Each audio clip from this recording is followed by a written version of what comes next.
हम लोग बिहार टीचर की तैयारी कर रहे हैं। बीपीएससी टीआरई जो 7th फेज एग्ज़ाम होने वाला है, 24-25-26 एग्ज़ाम डेट भी आ गया है, उसकी तैयारी कर रहे हैं। यह बीपीएससी द्वारा पूछा गया क्वेश्चन पेपर है प्रीवियस ईयर, जो 14 फरवरी 2021 को हुआ था। पुनर्परीक्षा यहाँ पर देख लीजिए, पुनर्परीक्षा ये हुआ था वो है। तो यह बीपीएससी द्वारा पूछा गया प्रश्न बीपीएससी टीचर के लिए महत्वपूर्ण है, क्योंकि बीपीएससी जो है अपना प्रश्न बार बार रिपीट करती है। तो हम लोग पहला प्रश्न शुरू करते हैं, और पहला प्रश्न है प्राचीन इतिहास से। भारत में पहले साम्राज्य की स्थापना किस शासक के द्वारा की गई थी? तो इसमें जो आंसर सही होगा चंद्रगुप्त मौर्य, ये वाला आंसर सही है। उसके बाद अगला प्रश्न है, बुद्ध की प्राचीनतम प्रतिमा किस शैली में प्राप्त होती है? तो यह प्राप्त होती है गांधार शैली में। उसके बाद अगला प्रश्न है, किस अभिलेख में कलिंग विजय का वर्णन है? तो किस अभिलेख में है? उपर्युक्त में से कोई नहीं, इसमें उपर्युक्त में से कोई नहीं, क्योंकि जो अभिलेख था अशोक के प्रस्तर शिलालेख 13 के अध्यादेश में कलिंग युद्ध का उल्लेख है, और अशोक इसी शिलालेख में धम्म विजय का भी उल्लेख है। तो जो अशोक के प्रस्तर शिलालेख और अशोक का प्रस्तर शिलालेख 13 इसमें दिया ही नहीं है, इसलिए इसमें जो है होगा उपर्युक्त में से कोई नहीं। तो अगले प्रश्न की ओर चलते हैं। सल्तनत, यह है मध्यकालीन भारत से प्रश्न आ गया। सल्तनत काल में सार्वजनिक वितरण प्रणाली किसने प्रारंभ की थी? तो सल्तनत किसने प्रारंभ की थी? अलाउद्दीन खिलजी ने। ये बहुत ही महत्वपूर्ण प्रश्न है। तो आप लोग इसे 1 बार 2 बार 3 बार 4 बार पढ़ लीजिएगा, स्पीड तेज करके पढ़ लीजिएगा, लेकिन पढ़ लीजिएगा ज़रूर, क्योंकि प्रश्न यहाँ से आने की संभावना है। अगला प्रश्न है, सन 1565 में कौन सा प्रसिद्ध युद्ध हुआ था? तो कौन सा प्रसिद्ध युद्ध हुआ था? ये था तालकोटा का युद्ध। तो ये जो है ऑप्शन चौथा सही है। उसके बाद अगला प्रश्न है, दीन ए इलाही किसके द्वारा प्रारंभ किया गया था? ये किसके द्वारा प्रारंभ किया गया था? अकबर के द्वारा प्रारंभ किया गया था। ये बहुत बार क्वेश्चन पूछा गया है और बहुत ही इम्पॉर्टेंट प्रश्न है। आसान क्वेश्चन जैसे इस प्रकार के क्वेश्चन तो गलत करना ही नहीं चाहिए एग्ज़ाम में, क्योंकि यही स्कोरिंग होता है। और चलते हैं अगले प्रश्न की ओर। अष्टप्रधान मंत्रिपरिषद किसके राज्य प्रबंध में सहायता करती है? अष्टप्रधान मंत्रिपरिषद किसके राज्य प्रबंध में सहायता करती है? तो किसके? शिवाजी राज्य प्रबंध में सहायता करती है। तो इसका आंसर शिवाजी हो जाएगा। उसके बाद अगला प्रश्न है, भारतीय इतिहास से आधुनिक भारत से है। यह प्रश्न है, भारत का प्रथम गवर्नर जनरल कौन था? तो भारत का प्रथम गवर्नर जनरल कौन था? इसमें हो जाएगा ऑप्शन 5, उपर्युक्त में से कोई नहीं, क्योंकि जो हुआ था भारत में बंगाल के पहले जो गवर्नर जनरल थे वारेन हेस्टिंगस थे। तो और उसके बाद जो थे ब्रिटिश भारत के पहले आधिकारिक governor general Lord William Bentinck थे, और भारत के डोमिनियन के पहले गवर्नर जनरल लॉर्ड माउंटबेटन थे। तो इसलिए इसमें कोई ऑप्शन में दिया नहीं गया है, इसलिए इस उपर्युक्त में से कोई नहीं, ऑप्शन 5वां सही होगा। उसके बाद हम लोग चलते हैं अगले प्रश्न, जो 9वां प्रश्न है, भारत में ब्रिटिश साम्राज्य का संस्थापक कौन था? ये भी बहुत महत्वपूर्ण क्वेश्चन है। इसका जो आंसर है लॉर्ड क्लाइव। उसके बाद अगला प्रश्न है, 1857 की क्रांति सर्वप्रथम कहाँ से प्रारंभ हुई थी? तो 1857 की जो क्रांति है वह मेरठ से हुई थी। 1857 की क्रांति मेरठ से, तो इसमें जो सही हो जाएगा मेरठ सही हो जाएगा। उसके बाद अगला प्रश्न, मुंडा विद्रोह का नेता कौन था? तो मुंडा विद्रोह के जो नेता थे वो थे बिरसा मुंडा, तो बिरसा हो गया सही दूसरा ऑप्शन। उसके बाद अगला क्वेश्चन है, आर्य समाज की स्थापना किसने की? यह जो आर्य समाज की स्थापना की थी ये बहुत ही इंपॉर्टेंट क्वेश्चन है, लेकिन इसमें ऐसे ऑप्शन दे दिया गया है दयानंद सरस्वती, स्वामी विवेकानंद, मतलब कंफ्यूज करने के लिए ऐसा ऑप्शन दिया जाता है। तो आर्य समाज की स्थापना जो है स्वामी विवेकानंद ने की थी। और कब किए थे? तो आर्य समाज की स्थापना इसमें जो है दयानंद सरस्वती ने किए थे। तो कब किए थे दयानंद सरस्वती? 10, मतलब हम भी कंफ्यूज हो गए इसमें, ऐसा प्रश्न दिया है, ऐसा प्रश्न ही है कि मतलब इसमें होगा दयानंद सरस्वती ने, तो दयानंद सरस्वती इसमें सही हो जाएगा। कब किए थे? आर्य समाज की स्थापना महर्षि दयानंद सरस्वती ने 10 अप्रैल 1875 को की थी। तो कब किए थे? 1875। कभी कभी सन भी पूछ लिया जाता है, याद रखिएगा सन है 10 अप्रैल 1875। उसके बाद अगला प्रश्न है, प्रथम भारत रत्न प्राप्त करने वाले कौन थे? तो प्रथम भारत रत्न प्राप्त करने वाले कौन थे? इसमें दिया गया है ऑप्शन, इसमें जो हो जाएगा यस राधाकृष्णन, सर्वपल्ली राधाकृष्णन सबसे पहले भारत रत्न पुरस्कार पाए थे। इनके साथ ही जो 1954 में सर्वपल्ली राधाकृष्णन के साथ सीवी रमन और चक्रवर्ती गोपालाचारी को भी प्रदान किया गया था। तो अगर कभी कभी ऐसे प्रश्न घुमा के पूछ दिया जाता है कि कौन 1954 में कौन नहीं प्राप्त किए थे, तो ये 3 ऑप्शन हैं ही, सर्वपल्ली राधाकृष्णन, सीवी रमन और चक्रवर्ती राजगोपालचारी। कोई और दे देगा तो उसको ढूंढना रहेगा, तो ऐसे प्रश्न घुमा कर भी दे सकता है। तो अगला प्रश्न है, भारतीय राष्ट्रीय कांग्रेस के द्वितीय मुस्लिम अध्यक्ष कौन थे? तो कौन थे मुस्लिम? जो है रहमतुल्लाह मोहम्मद सयानी। उसके बाद अगला प्रश्न है, सन 1902 ईस्वी में लॉर्ड कर्जन ने 2 भारतीय सदस्यों को सम्मिलित करते हुए एक विश्वविद्यालय आयोग गठित किया, वे कौन थे? तो वह जो हो जाएगा ऑप्शन नंबर 4, सैयद हुसैन बिलग्रामी और न्यायमूर्ति गुरदास बनर्जी। सैयद हुसैन बिलग्रामी और न्यायमूर्ति गुरदास बनर्जी।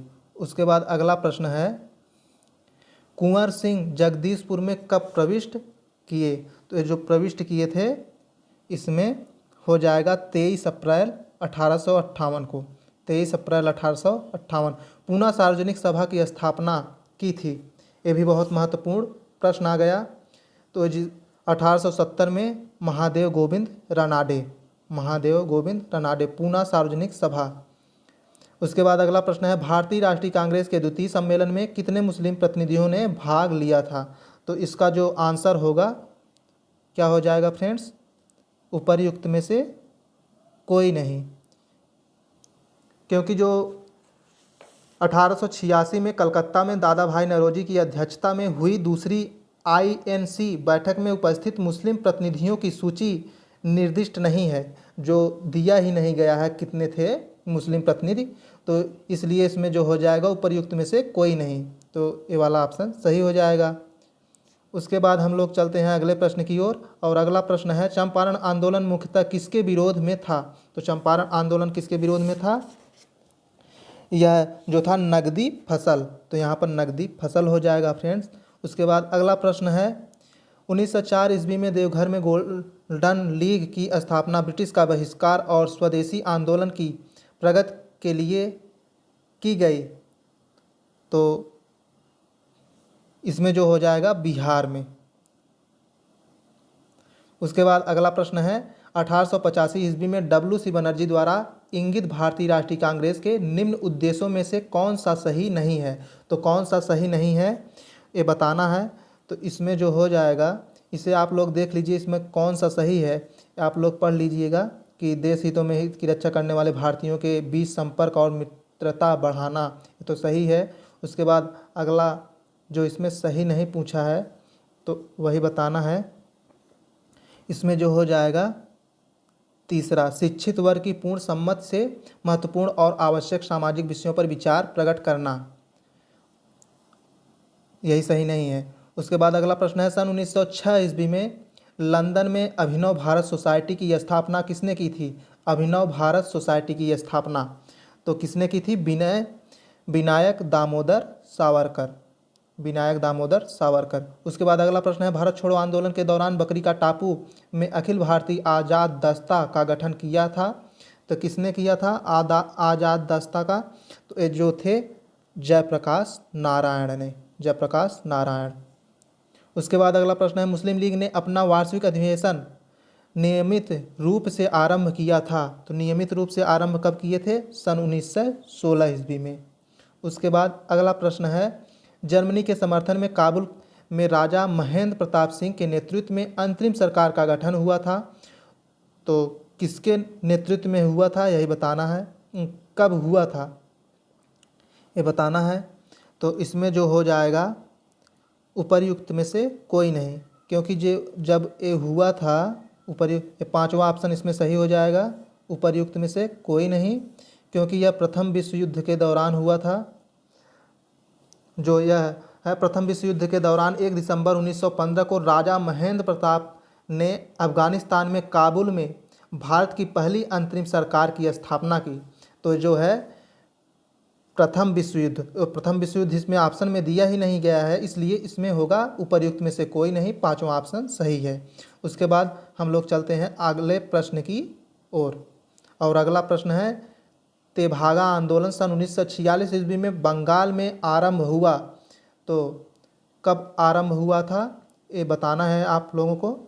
तो इसमें जो हो जाएगा किसान सभा के नेतृत्व में, किसान सभा के नेतृत्व में। उसके बाद अगला प्रश्न है, किसने कहा जब तक यह तीसरी शक्ति अथवा इंग्लैंड यहाँ है हमारे सांप्रदायिक मतभेद हमें परेशान करते रहेंगे, तो ये किसने कहा था?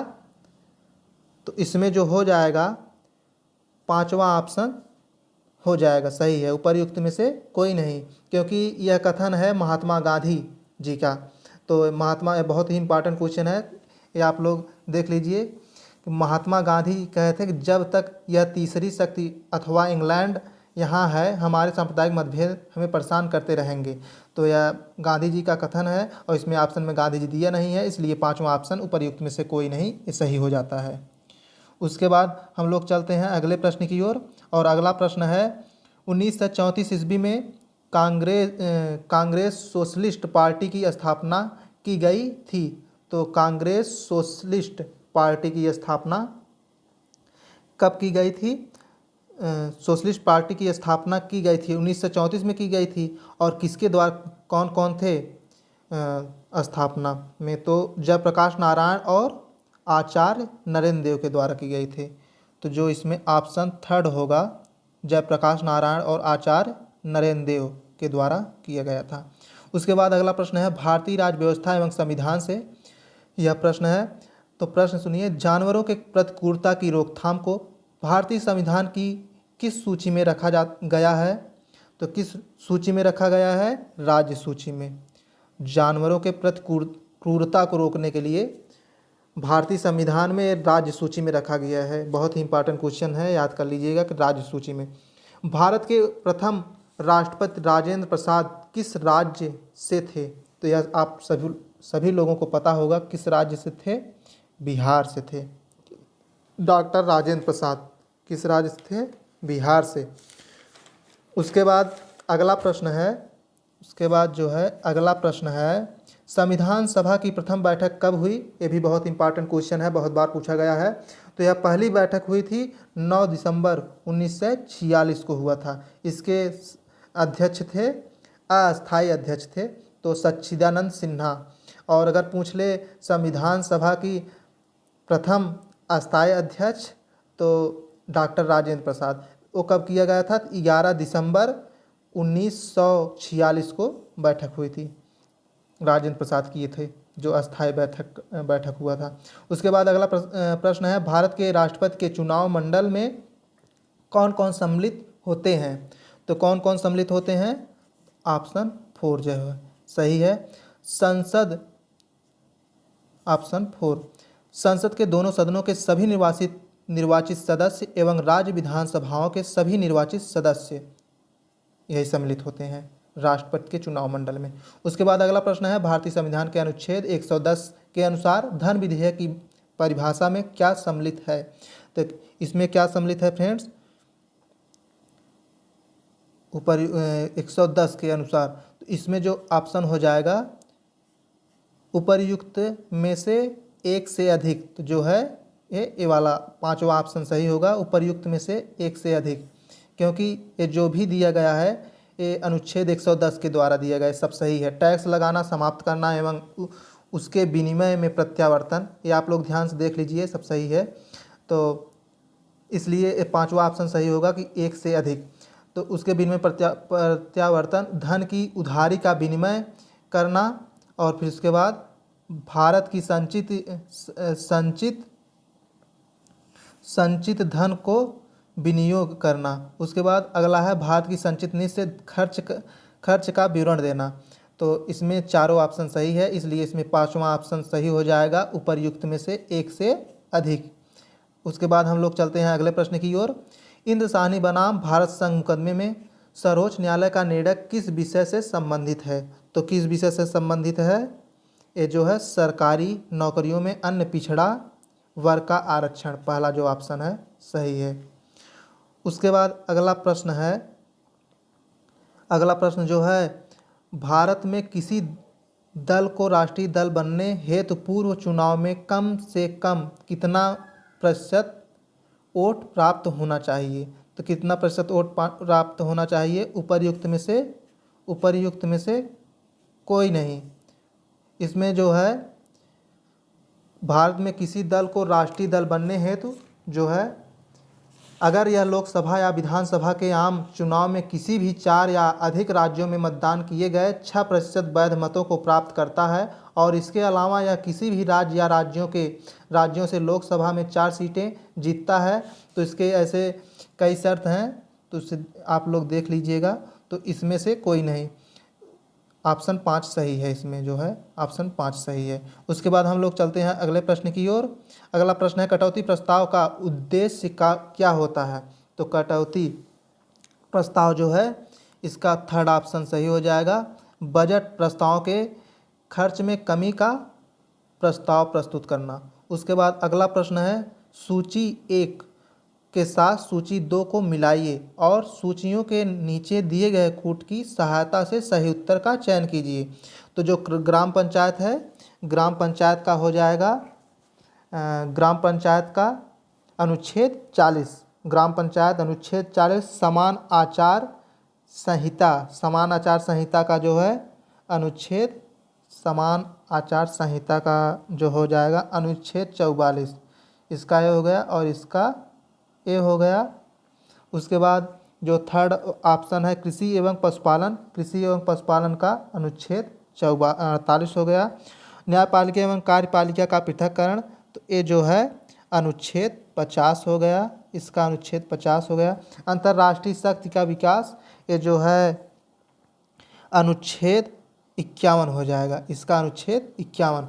तो इस प्रकार से है। अब इसका ऑप्शन देख लीजिए, कूट, तो कूट इसमें दिया गया है पहले का ग्राम पंचायत का गठन अनुच्छेद 40, पहले में पाँचवा किसमें है? दूसरे में है अभी। और उसके बाद समान आचार संहिता अनुच्छेद 44, मतलब अब दूसरे में पहला, तो इसमें कोई ऑप्शन नहीं मिल रहा है, इसलिए इसका जो ऑप्शन होगा उपर्युक्त में से कोई नहीं, पांचवा ऑप्शन इसमें सही है, उपर्युक्त में से कोई नहीं, यही ऑप्शन इसका सही हो जाएगा। उसके बाद हम लोग चलते हैं अगले प्रश्न की ओर, और अगला प्रश्न है, निम्नलिखित में से किस संवैधानिक संशोधन अधिनियम द्वारा मंत्रिपरिषद की संख्या लोकसभा के कुल सदस्यों के 15% की सीमा तक निर्धारित की गई है? इसका जो हो जाएगा आंसर 91वां संवैधानिक संशोधन अधिनियम 2003।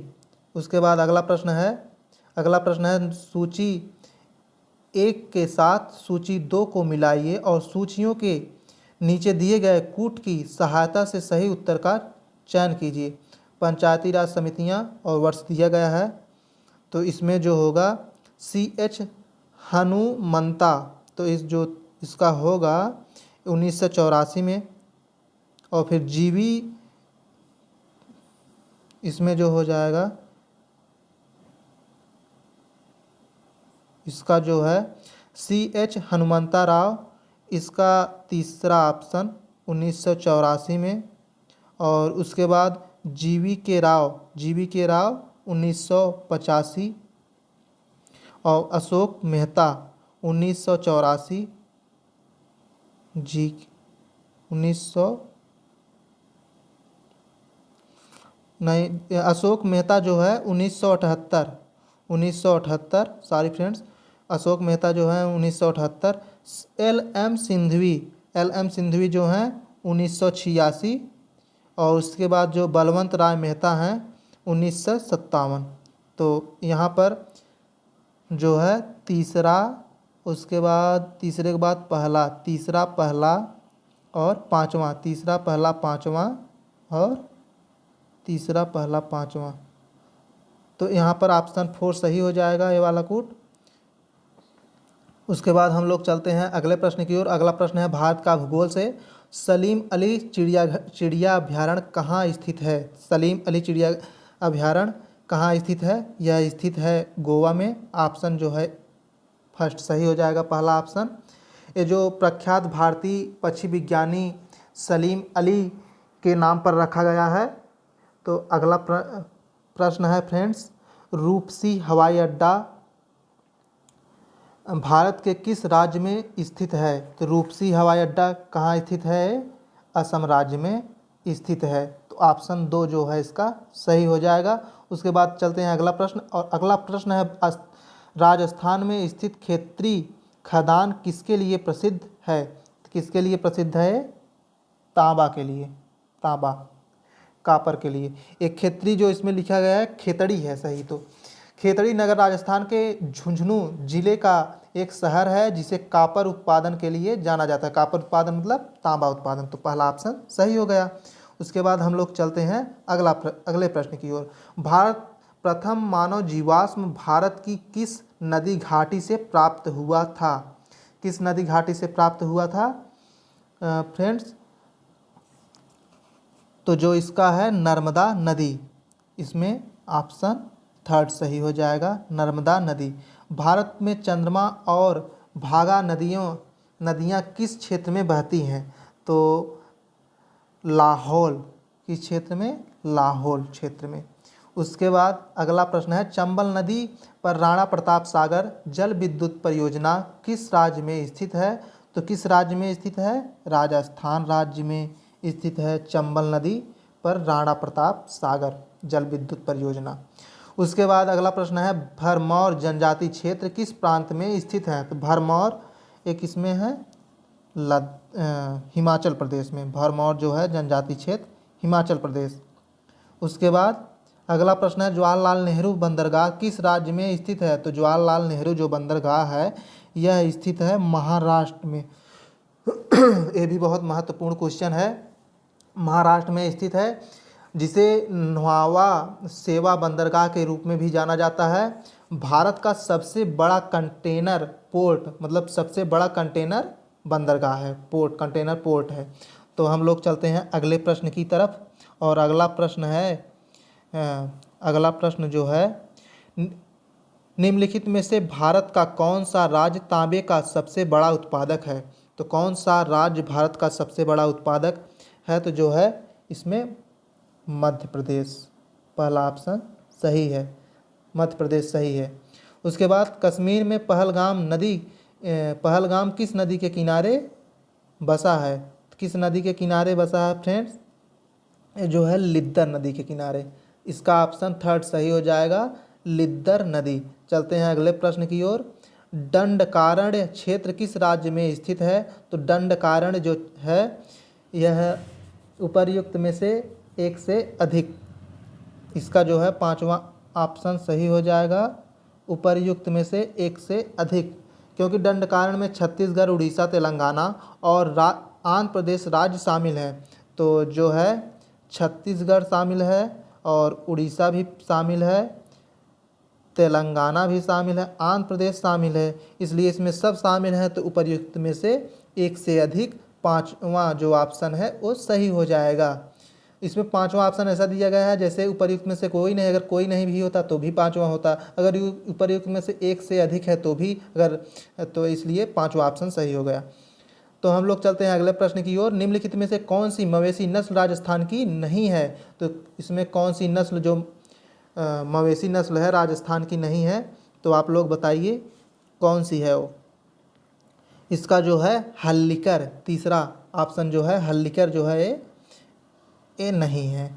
क्योंकि हल्लीकर जब यहाँ का नहीं है तब कहाँ का हल्लीकर है? हल्लीकर भारत के कर्नाटक से संबंधित मवेशियों की नस्ल है। तो ये जो है हल्लीकर जो है कर्नाटक की नस्ल है, कर्नाटक से संबंधित मवेशियों की नस्ल है, तो ये राजस्थान से संबंधित नहीं है। लेकिन आप लोग इतना ध्यान दीजिए कि अगर नहीं पूछा है तो ये संबंधित होगा राजस्थान से। तो राजस्थान से कौन कौन संबंधित है? थारापारकर, राठी, मेवाती, तो ये संबंधित है। ऐसा क्वेश्चन में से भी क्वेश्चन पूछ सकता है बीपीएससी, इसलिए आप लोग प्रश्न पर ध्यान दीजिए। विश्व का भूगोल, तो विश्व का भूगोल से प्रश्न है, ये प्रश्न है अडू प्रवाल द्वीप किस महासागर में स्थित है? तो अडू प्रवाल द्वीप किस महासागर में स्थित है? तो यह भारतीय महासागर। तो जो भारतीय महासागर है, तीसरा ऑप्शन जो है सही हो जाएगा। उसके बाद चलते हैं अगले प्रश्न की ओर। अगला प्रश्न है उत्तर अमेरिका में नियाग्रा जलप्रपात किन दो झीलों के बीच स्थित है? तो किन दो झीलों के बीच स्थित है? ओंटारियो झील और इरी झील। तो ओंटारियो और इरी झील के बीच में स्थित है। तो अगला प्रश्न है निम्नलिखित में से कौन सा जोड़ा बेमेल है? कौन सा जोड़ा बेमेल है? मसाई का मध्य पूर्वी अफ्रीका, सकाई मलेशिया, उसके बाद इसमें जो है बेडौइन अरबी प्रायद्वीप, किर्गिज मध्य एशिया, उपर्युक्त में से कोई नहीं। इसका जो है ऑप्शन 5 सही है। उसके बाद हम लोग चलते हैं अगले प्रश्न की ओर। आप लोग इस वाला प्रश्न देख लीजिए, इसका ऑप्शन 5 सही किया गया है। और अगला प्रश्न है निम्नलिखित में से कौन सा एक जर्मनी का कोयला क्षेत्र नहीं है? तो जो जर्मनी का कोयला क्षेत्र कौन सा नहीं है? अब देख लीजिए, इसमें लारेन बेसिन नहीं है, तो ये लारेन बेसिन सही हो जाएगा क्योंकि ये जर्मनी का क्षेत्र नहीं है। अब लेकिन जर्मनी का क्षेत्र कौन कौन सा है ये भी याद कर लीजिए उसी में। तो रूर घाटी, सार बेसिन, अचेन बेसिन, ये तीनों जर्मनी के कोयला क्षेत्र हैं, इसे आप लोग याद कर लीजिए। अगला प्रश्न है रूस के किस शहर को उत्तर का वेनिस कहा जाता है? रूस के किस शहर को?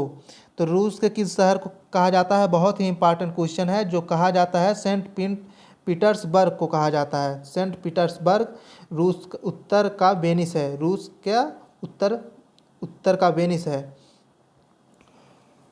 तो रूस के किस शहर को उत्तर का वेनिस कहा जाता है? सेंट पीटर्सबर्ग को।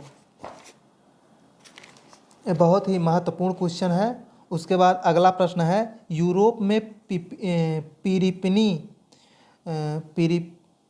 पिरीनी पर्वत श्रृंखला किन दो देशों को अलग करती है? तो यह किन दो देशों को अलग करती है? स्पेन और फ्रांस को अलग करती है। तो ऑप्शन पहला आंसर सही हो जाएगा। उसके बाद हम लोग चलते हैं अगले प्रश्न की ओर। अगला प्रश्न है निम्नलिखित में से कौन सी एक, यह है अर्थव्यवस्था से है, निम्नलिखित में से कौन सी एक सकल घरेलू उत्पाद जीडीपी गणना करने की विधि नहीं है? तो कौन सी विधि नहीं है? ह्रासमान लागत विधि, दूसरा ऑप्शन सही हो जाएगा। तो ये जीडीपी की गणना करने की विधि नहीं है सकल घरेलू उत्पाद की। तो कौन सा है इसमें भी याद कर लीजिए। उत्पाद विधि है, आय विधि है, व्यय विधि है, इसे आप लोग देख लीजिएगा। उसके बाद अगला प्रश्न है भारत में राष्ट्रीय आय का आंकड़ा डेटा निम्नलिखित में से कौन सा कार्यालय या संस्थान जारी करता है? तो कौन सा जारी करता है? CSO जो जारी करता है राष्ट्रीय आय का आंकड़ा, CSO जारी करता है। अब CSO का फुल फॉर्म क्या है? सेंट्रल स्टैटिस्टिकल ऑफिस, केंद्रीय सांख्यिकी कार्यालय। तो ये है। उसके बाद अगला प्रश्न है आयुष्मान सहकार योजना के बारे में कौन सा कथन सत्य नहीं है? तो आयुष्मान सहकार योजना के बारे में कौन सा कथन सत्य नहीं है? तो आप इसी क्वेश्चन को बहुत ध्यान से पढ़िएगा, इसमें सत्य नहीं पूछा गया है। तो ये जो सत्य नहीं है, पहला ही ऑप्शन सत्य नहीं है। भारत के वित्त मंत्रालय ने यह योजना शुरू की, तो यही सही नहीं है। और उसके बाद आप लोग पढ़ लीजिएगा तीनों ऑप्शन जो सही हैं। उसके बाद हम लोग चलते हैं अगले प्रश्न की ओर। और अगला प्रश्न है भारत के बजट में किस वर्ष वस्तु लेन देन कर CTT प्रस्तुत किया गया था? तो CTT प्रस्तुत किया गया था 2013-14 में। इसका जो ऑप्शन हो जाएगा 13-14। उसके बाद अगला प्रश्न है भारत के जेंडर बजटिंग कब शुरू किया गया था? जेंडर बजटिंग कब शुरू किया गया था? 2005 और 6 में शुरू किया गया था। उसके बाद अगला प्रश्न है PM केयर्स कोष के बारे में कौन सा कथन असत्य है? तो PM केयर्स कोष, जो PM केयर्स कोष है, कौन सा कथन असत्य है? तो असत्य इसमें जो है उपर्युक्त में से कोई नहीं है, तो इसलिए ऑप्शन 5 सही हो जाएगा। आप लोग इसे जल्दी से पढ़ लीजिएगा कि PM ये जब असत्य नहीं है तो मतलब ये सब सत्य हैं चारों ऑप्शन। तो चारों ऑप्शन को आप इसे जल्दी से पढ़ लीजिएगा रोक करके। उसके बाद हम चलते हैं अगले प्रश्न की ओर, या पढ़ ही लेते हैं।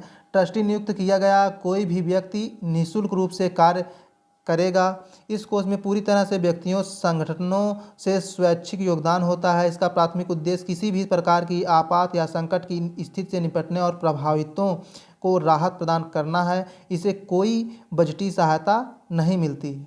तो ये सभी सत्य हैं, इसलिए इसमें असत्य पूछा था, तो इसमें पांचवा ऑप्शन सही हो जाएगा, ऊपर में से कोई नहीं।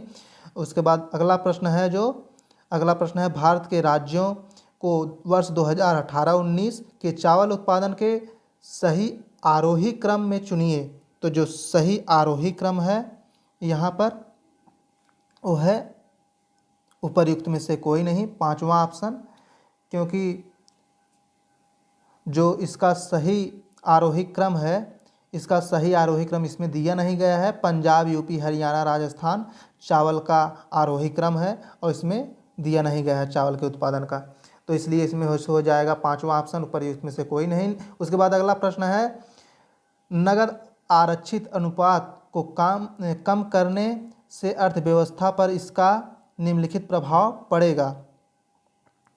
तो ये जो है प्रभाव पड़ेगा, पहला इसमें है बैंकों के पास अधिक तरलता लाभ होगा, सही है, होगा। अर्थव्यवस्था में निवेश वृद्धि देखने को मिल सकती है, सही है भी। अर्थव्यवस्था में मुद्रा पूर्ति बढ़ सकती है, भी सही है। वास्तविक निवेश दर में गिरावट आ सकती है, तो सही कूट का चयन करिए, चारों सही हैं। तो इसमें जो चारों सही हैं ऑप्शन नंबर 3 में दिया गया है 1 2 3 4, तो इसलिए ऑप्शन नंबर 3 सही हो जाएगा। उसके बाद हम लोग चलते हैं अगले प्रश्न की ओर। अगला प्रश्न है भारतीय रिजर्व बैंक के अनुसार 2018-19 में भारत के विदेशी मुद्रा भंडार का कुल मूल्य क्या था?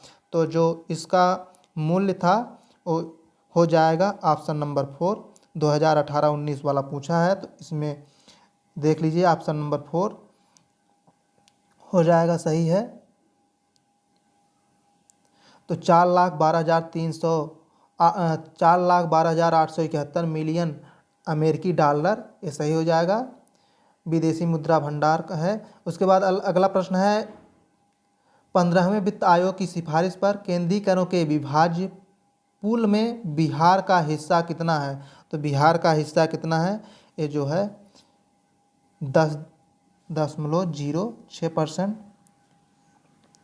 उसके बाद अगला प्रश्न है, ये जो पहले पेपर के अनुसार इसमें दिया गया आंकड़ा 2021 के अनुसार है, 2021 में परीक्षा हुआ था, तो उसके पहले क्वेश्चन पूछा हुआ है, तो उसी के हिसाब से इसमें जो 10.06 ऑप्शन सही है। उसके बाद जो अगला प्रश्न है, अगला प्रश्न है भौतिक से, भौतिक विज्ञान।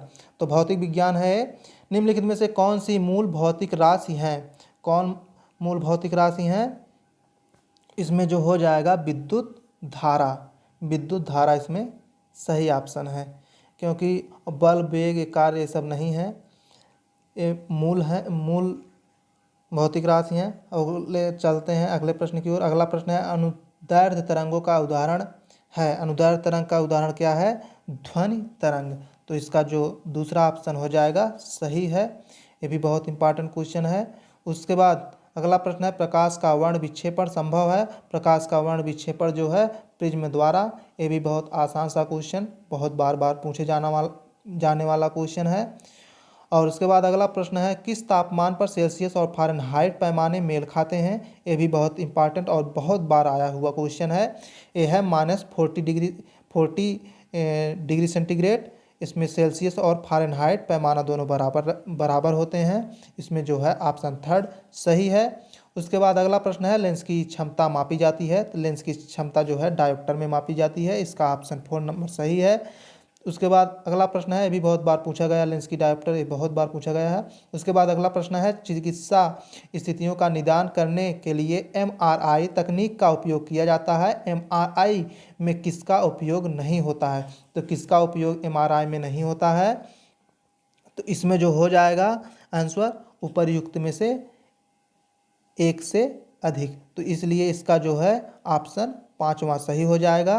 ऑप्शन 5वां सही हो जाएगा, क्योंकि इसमें से एक से अधिक नहीं होता है। इसमें कौन कौन सा नहीं होता है? चुंबकीय रेडियो तरंग और चुंबकीय क्षेत्र और रेडियो तरंग का नहीं होता है। इसलिए आंसर 5वां सही हो जाएगा। एमआरआई शरीर के अंदर के अधिक विस्तृत चित्र बनाने के लिए रेडियो तरंग और चुंबकीय क्षेत्र का उपयोग करता है। इसमें पूछा था कौन नहीं होता है, तो इसमें चुंबकीय क्षेत्र भी करता है और रेडियो तरंग भी करता है। तो 2 हो गए, इसलिए इसे उपर्युक्त में से एक से अधिक। एमआरआई का फुल फॉर्म क्या होगा? Magnetic resonance imaging. तो मैग्नेटिक रिजोनेंस इमेजिंग, जिसका हिंदी अनुवाद है चुंबकीय अनुनाद प्रतिबिंबन। चुंबकीय अनुनाद प्रतिबिंबन है। तो इसका अगला प्रश्न है जब एक ध्वनि तरंग एक माध्यम से दूसरे माध्यम में जाती हैं तो वह राशि जो अपरिवर्तित रहती है, तो इसका जो हो जाएगा आवृत्ति। तो इसका पहला आंसर सही है। उसके बाद हम लोग चलते हैं अगले प्रश्न की ओर। और अगला प्रश्न है प्रकाश वर्ष का मात्रक है। तो प्रकाश वर्ष का मात्रक क्या है? प्रकाश वर्ष मात्रक है, किसका मात्रक है? दूरी का मात्रक है। ये भी बहुत इंपॉर्टेंट और बहुत बार आया हुआ क्वेश्चन, कई कॉम्पिटिटिव एग्जाम में पूछा हुआ क्वेश्चन है ये।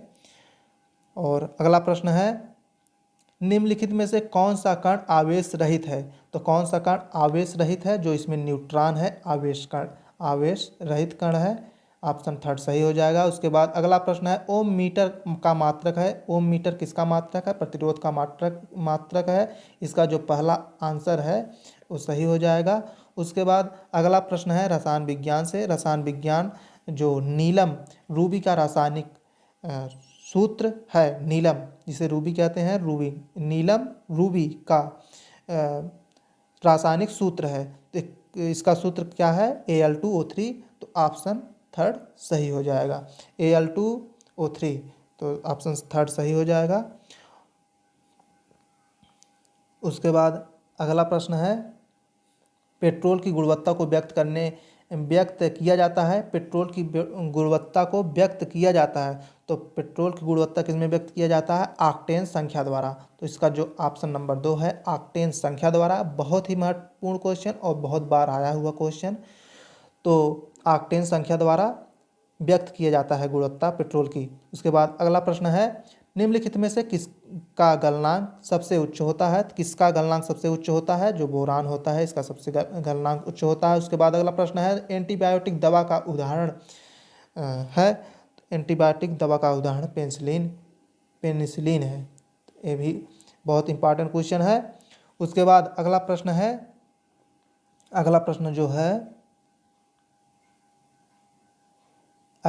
CNG का मुख्य घटक है। CNG का मुख्य घटक कौन सा है? तो CNG का मुख्य घटक मेथेन, जिसका सूत्र है CH4। ये ऑप्शन सही हो जाएगा, CNG का मुख्य घटक है। उसके बाद हम लोग चलते हैं अगले प्रश्न की ओर, और अगला प्रश्न है अम्ल वर्षा का के घटक हैं। तो अम्ल वर्षा के घटक कौन से हैं? तो जो HNO3 है, OH2SO4 है, मतलब सल्फ्यूरिक एसिड और नाइट्रिक एसिड जो हैं इसके सही आंसर हो जाएंगे। तो ऑप्शन नंबर 4 में दोनों दिया गया है, तो दोनों इसका सही हो जाएगा। उसके बाद अगला प्रश्न है भारी जल का रासायनिक सूत्र है। तो भारी जल का रासायनिक सूत्र क्या है? D2O है, जिसे ड्यूट्रम ऑक्साइड कहते हैं, भारी ऑक्साइड। ये भी बहुत इंपॉर्टेंट क्वेश्चन और बहुत ही आसान और बहुत बार पूछे जाने वाला क्वेश्चन है। उसके बाद अगला प्रश्न है पानी का पीएच मान है। तो पानी का पीएच मान क्या है? तो जो पानी का पीएच मान है इसमें हो जाएगा उपर्युक्त में से कोई नहीं, क्योंकि जो पानी का पीएच मान होता है, शुद्ध पानी का पीएच मान तो 7 होता है। इसमें 7 ऑप्शन में दिया गया है, लेकिन पानी का पूछा है जनरली, तो जो सामान्य रूप से 7 से कम पीएच वाला पानी अम्लीय माना जाता है, और 7 से अधिक 7 से जो 7 से अधिक होगा वो पानी के साथ क्षारीय माना जाता है। तो 7 से कम, तो उपर्युक्त में से कोई नहीं। उपर्युक्त में से पानी का पीएच मान, इसे आप लोग देख लीजिएगा क्या इसका सही आंसर होता है। और इसका तो 7 होना चाहिए वैसे, अब पता नहीं, इसे आप लोग देख कर बताइएगा कि इसमें 85 नंबर में क्या होगा आंसर। तो उसके बाद हम लोग चलते हैं अगले प्रश्न की ओर। वर्ष 2019 में रसायन क्षेत्र में किसको विकसित करने के लिए नोबेल पुरस्कार दिया गया था? तो किसको विकसित करने के लिए नोबेल पुरस्कार दिया गया था? Lithium ion battery. तो लिथियम आयन बैटरी यहाँ पर तीसरा ऑप्शन में दिया गया है। यह तीसरा ऑप्शन सही है, क्योंकि नोबेल पुरस्कार इसको विकसित करने के लिए दिया गया था। उसके बाद अगला प्रश्न है प्राकृतिक रबड़ किसका बहुलक है? प्राकृतिक रबड़ किसका बहुलक है? प्राकृतिक रबड़ जो है आइसोप्रीन। ये भी बहुत इंपॉर्टेंट क्वेश्चन, बहुत बार पूछा जाता गया है और हर कम्पिटेटिव एग्जाम में अधिकतर देखने को मिलता है। तो ये जो है आइसोप्रीन क्वेश्चन है। उसके बाद अगला प्रश्न है पानी की टंकी में फंगी को नष्ट करने के लिए इस्तेमाल किया जाने वाला रसायन है। तो ये कौन सा है? कॉपर सल्फेट, जो यहाँ पर चौथे ऑप्शन में दिया गया है। तो ये ऑप्शन सही हो जाएगा। उसके बाद हम लोग चलते हैं अगले प्रश्न की ओर, और अगला प्रश्न है निम्नलिखित में से कौन सा क्लोरोफिल का घटक नहीं है? तो इसमें कौन सा क्लोरोफिल का घटक नहीं है? तो जो इसमें कैल्शियम है, एक क्लोरोफिल का घटक नहीं है। उसके बाद हम लोग चलते हैं अगले प्रश्न की ओर, और अगला प्रश्न है जीव विज्ञान, पर्यावरण, पारिस्थितिकी एवं कृषि से। तो पौधे में पानी पहुंचाया जाता है, पौधे में पानी किससे पहुंचाया जाता है? जाइलम द्वारा। ये भी बहुत बार पूछा गया क्वेश्चन है और बहुत ही आसान क्वेश्चन है। तो ये पौधे में पानी जो है जाइलम द्वारा, और जैसे पत्तियों में जो भोजन को अन्य भागों को स्थानांतरित करता है वो फ्लोएम द्वारा होता है। तो मूल रोमों द्वारा अवशोषित पानी को जाइलम के माध्यम से पौधे के अन्य भागों में पहुंचाया जाता है, फ्लोएम के माध्यम से पहुंचाया जाता है। और जाइलम के द्वारा, मूल रोमों द्वारा अवशोषित पानी को जाइलम के माध्यम से पौधे के अन्य भागों में पहुंचाया जाता है। जो पानी होता है वो जाइलम द्वारा पहुंचाया जाता है, और फ्लोएम पत्तियों में तैयार भोजन को अन्य भागों में स्थानांतरित करता है। तो पत्तियों में फ्लोएम भोजन को अन्य भागों में स्थानांतरित करता है। उसके बाद अगला प्रश्न जो है प्रकाश संश्लेषण के दौरान हरे पौधे अवशोषित करते हैं। तो क्या अवशोषित करते हैं? बहुत ही आसान क्वेश्चन, आप सभी लोग जानते हैं इसका आंसर क्या होगा। इसमें जो होगा कार्बन डाइऑक्साइड। इसका जो चौथा जो ऑप्शन है ये सही है। कार्बन डाइऑक्साइड प्रकाश संश्लेषण के दौरान हरे पौधे अवशोषित करते हैं। उसके बाद अगला प्रश्न है ऑक्सीजन अनुपस्थित होती है। तो इस किसमें अनुपस्थित होती है? एक केरोसिन में ऑक्सीजन अनुपस्थित होती है। उसके बाद अगला प्रश्न है एंजाइम लाइपेज का स्रोत है। एंजाइम लाइपेज का स्रोत है, तो किसका स्रोत है? अग्नाशय का। एंजाइम लाइपेज अग्नाशय का स्रोत है। उसके बाद अगला प्रश्न है BCG वैक्सीन का इस्तेमाल किसकी रोकथाम के लिए किया जाता है? जो रोकथाम है क्षय रोग। यहाँ पर ऑप्शन 3 सही हो जाएगा। और जो BCG है, तो आप लोग BCG का फुल फॉर्म बता दीजिए। तो इसका जो फुल फॉर्म है बेसिल, बी से बेसिल, सी से कैलमेट, जी से गुएरिन, तो बेसिल कैलमेट गुएरिन BCG। तो ये पूछ सकता है, इंपॉर्टेंट क्वेश्चन है। उसके बाद हम लोग चलते हैं अगले प्रश्न की ओर, और अगला प्रश्न है निम्नलिखित में से कौन सा हार्मोन अग्नाशय द्वारा उत्पन्न होता है? तो कौन सा हार्मोन? इंसुलिन होता है। ये भी बहुत इंपॉर्टेंट क्वेश्चन है, अग्नाशय द्वारा कौन सा हार्मोन उत्पन्न होता है? इंसुलिन। उसके बाद अगला प्रश्न है इसमें, निम्नलिखित में से कौन रक्त के संचलन में मदद करता है? तो रक्त के संचलन में लिम्फोसाइट मदद करता है, पहला ऑप्शन इसका सही है। उसके बाद हम लोग चलते हैं अगले प्रश्न की ओर, और अगला प्रश्न है अंगोरा ऊन किससे निकाला जाता है? तो अंगोरा ऊन जो है खरगोश से निकाला जाता है, तो यहाँ पर खरगोश पहला ऑप्शन सही हो जाएगा, अंगोरा ऊन। उसके बाद अगला प्रश्न है, नेपाल की बहुराष्ट्रीय पेट्रोल पाइपलाइन बिहार में कहाँ से प्रारंभ होती है? तो जो ये पाइपलाइन जो है मोतिहारी से प्रारंभ होती है। बहुराष्ट्रीय पेट्रोल पाइपलाइन बिहार में मोतिहारी से प्रारंभ होती है। तो अगला प्रश्न है, बिहार में प्रथम समेकित चेक पोस्ट कब स्थापित किया गया? तो जो चेक पोस्ट है स्थापित किया गया 2018 में, तो 2018 इसका सही आंसर हो जाएगा। उसके बाद अगला प्रश्न है, भारत की प्रथम डॉल्फिन वेधशाला कहाँ बनाई जा रही है? तो ये जो बनाई जा रही है बिहार में बनाई जा रही है। उसके बाद अगला प्रश्न है, बिहार का प्रथम रामसर क्षेत्र कहाँ स्थित है? तो जो यह रामसर क्षेत्र है ये बेगूसराय जिले में स्थित है, तो बेगूसराय यहाँ पर सही हो जाएगा। बेगूसराय के कांवर ताल को रामसर कन्वेंशन के तहत अंतर्राष्ट्रीय महत्व एक आर्द्र भूमि के रूप में मान्यता दी गई है, तो है कांवर ताल जो है बेगूसराय जिले में, कांवर ताल रामसर कन्वेंशन के तहत जो रामसर कन्वेंशन होता है। तो विश्व आर्द्र भूमि दिवस कब मनाया जाता है? ये भी बहुत इंपॉर्टेंट क्वेश्चन है। तो विश्व आर्द्र भूमि जो है 2 फरवरी को मनाया जाता है। उसके बाद अगला प्रश्न है, बिहार का कौन सा शहर 5 पहाड़ियों से घिरा है? तो बिहार का कौन सा शहर 5 पहाड़ियों से घिरा है? इसमें जो हो जाएगा उपर्युक्त में से कोई नहीं, इसका 5वां आंसर हो जाएगा, क्योंकि जो घिरा है उसका नाम है राजगीर, जिसे राजघर भी कहते हैं, जो 5 पहाड़ियों से घिरा है। पहला पहाड़ी है रत्नागिरी, बिपलाचल, वैभवागिरी, सोंगगिरी और उदयगिरी, 5 पहाड़ियों से घिरा है, वो नाम है राजगीर या राजघर।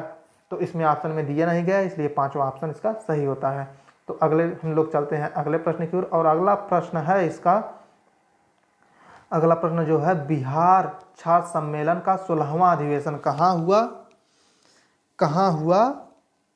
था? 16वां अधिवेशन, तो इस 16वां अधिवेशन कहाँ हुआ था? हजारीबाग में हुआ था, इसका पहला आंसर सही हो जाएगा। उसके बाद अगला प्रश्न है, बिहार के चिरांद नामक पूरा स्थल की प्राचीनतम संस्कृति है। चिरांद नामक, तो इसका जो सही आंसर क्या होगा? चिरांद नामक, तो इसमें जो हो जाएगा 5वां आंसर इसका सही है। उसके बाद अगले प्रश्न की ओर चलते हैं, बाबा ठाकुर दास ने पटना में किस सोसाइटी की स्थापना की थी? तो बाबा ठाकुर दास ने किस सोसाइटी की स्थापना की थी? तो रामकृष्ण मिशन सोसाइटी की स्थापना की थी, तो रामकृष्ण मिशन की स्थापना की थी। इसके पहला वाला जो क्वेश्चन है, चिरांद नामक पूरा स्थल प्राचीनतम संस्कृत, ये आप लोग देख लीजिएगा कि इसमें ऑप्शन 5 सही है, तो क्यों सही है? बिहार के चिरांद नामक पूरा स्थल।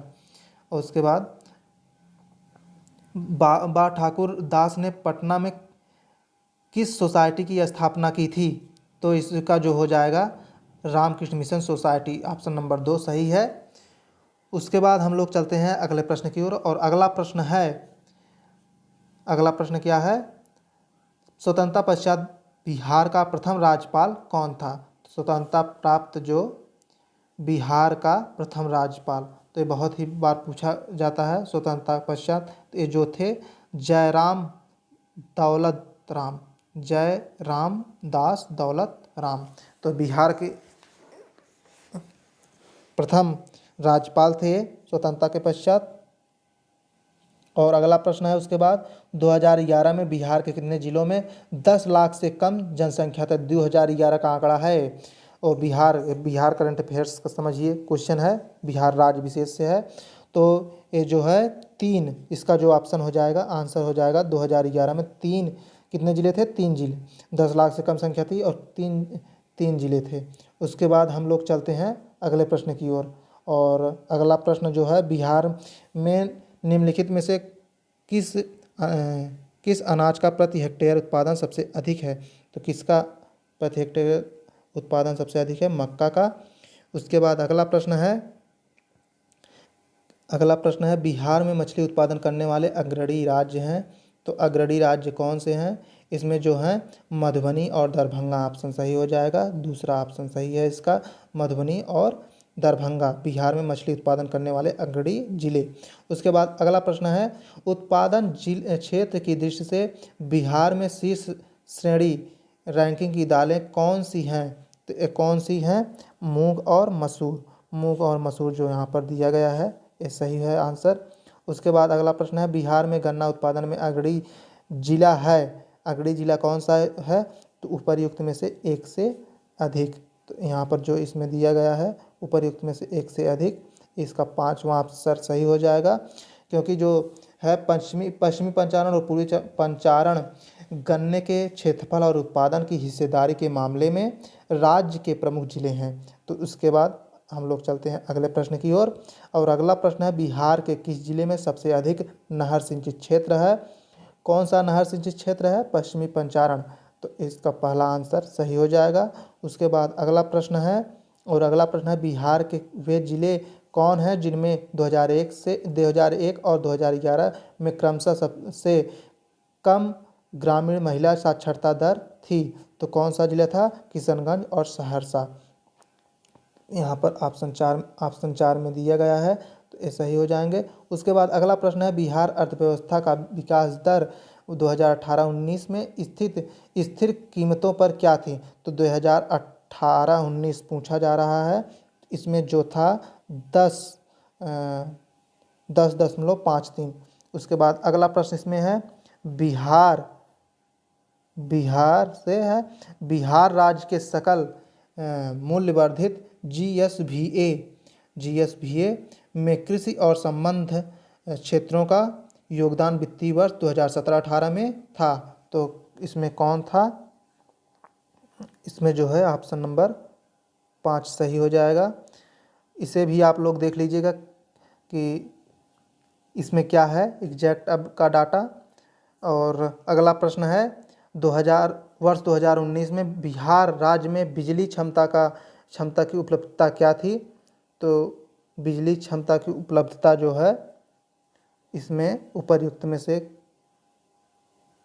कोई नहीं, क्योंकि जो बिहार राज्य में बिजली उपलब्ध उत्पादन क्षमता वर्ष 2020-21 में 6422 मेगावाट थी। और वर्ष 23-24 जो चल रहा है, 23-24 वर्ष बिहार में बिजली की कुल उपलब्ध क्षमता जो है 1300 मेगावाट, मतलब एक किया गया है संभावित, मतलब ये आंकड़ा है कि 1329 मेगावाट थी, मेगावाट रहेगी, मतलब 1329।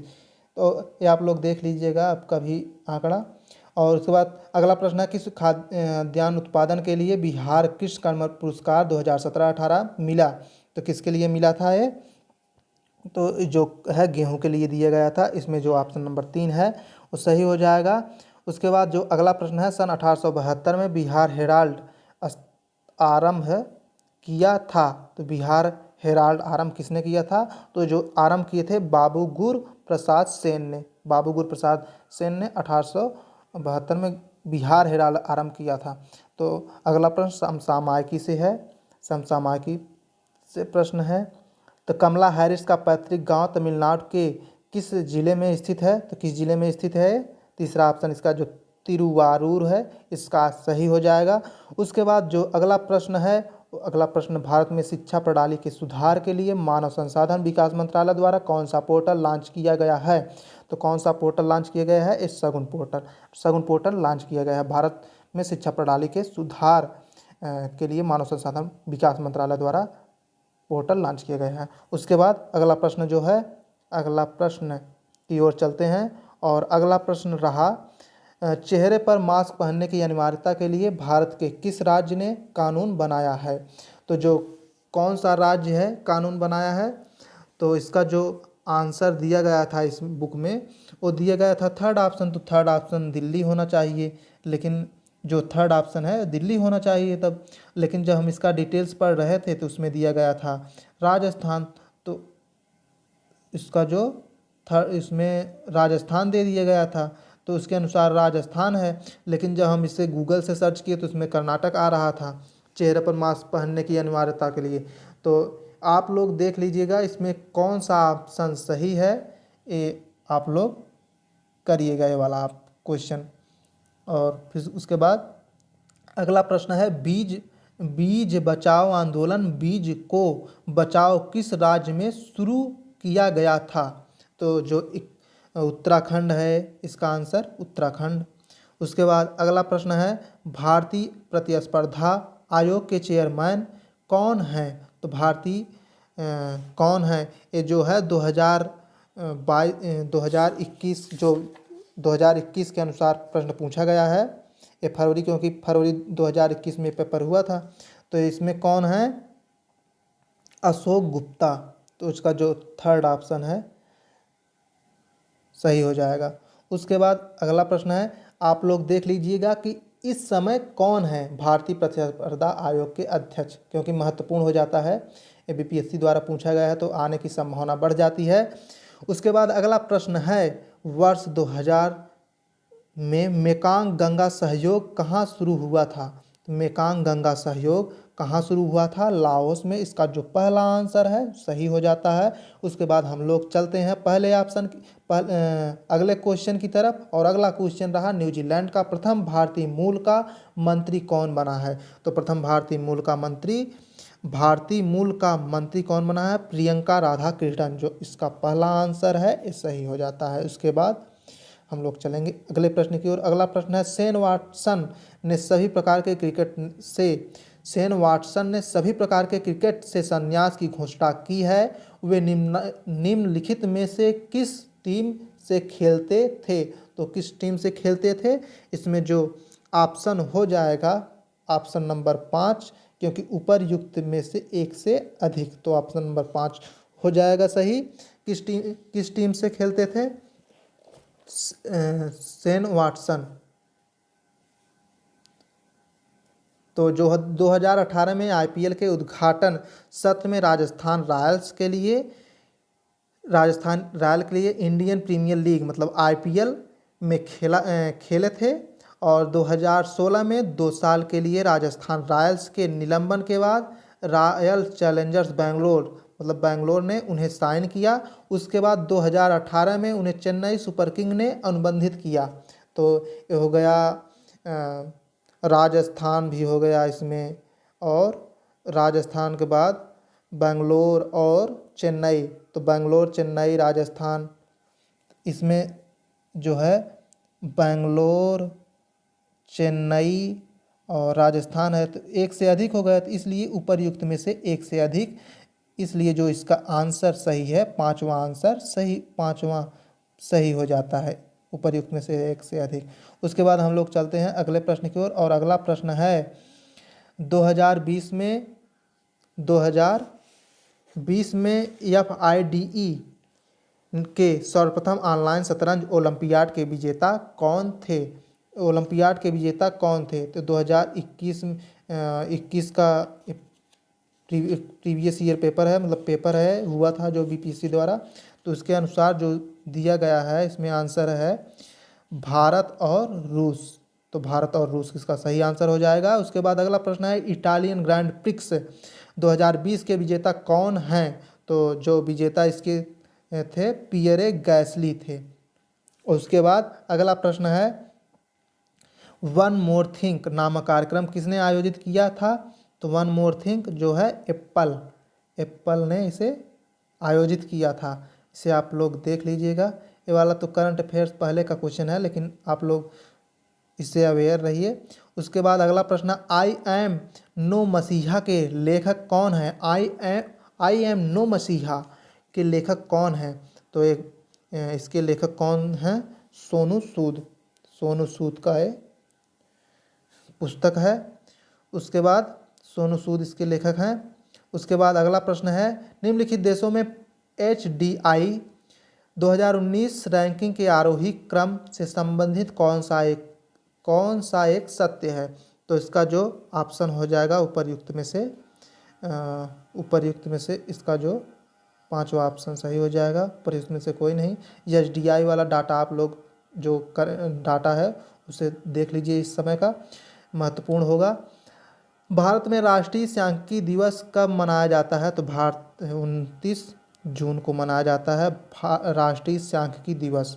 तो राष्ट्रीय सांख्यिकी दिवस 29 जून को मनाया जाता है। उसके बाद अगला प्रश्न है, भारत का किस देश के साथ स्वतंत्र आवागमन रेजिम है? तो जो है म्यांमार। तो इसमें म्यांमार पहला ऑप्शन सही हो जाता है। उसके बाद अगला प्रश्न है, भारत और चीन के बीच प्रथम अनौपचारिक सम्मेलन कहाँ हुआ था?